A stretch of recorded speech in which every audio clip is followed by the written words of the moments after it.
DGISPR lieutenant general Ahmad शरीफ चौधरी की सैलानी IT programme Karachi के तलबा के साथ खुसूसी नशिस्त। तलबा की जानिब से DGISPR का पुरजोश इस्तकबाल किया गया। तलबा ने DGISPR से पाकिस्तान की अंदरूनी और बैरूनी सिक्योरिटी सूरत हाल समेत मुख्तलिफ मौज़ूआत पर सवालात किए हैं।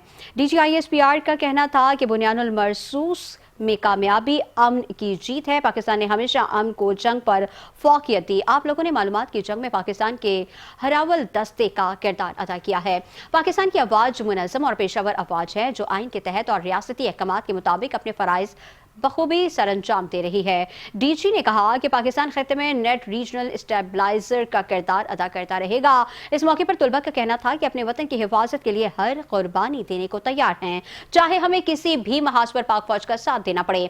पाक अफवाज हमारी पहचान है और हम अवाम ही उसकी असल ताकत हैं। तलबा ने DGISPR के साथ नशिस्त को सराहा और DGISPR का शुक्रिया भी अदा किया और कहा कि मुस्तकबिल में भी इस तरह के इंटरेक्शन हों।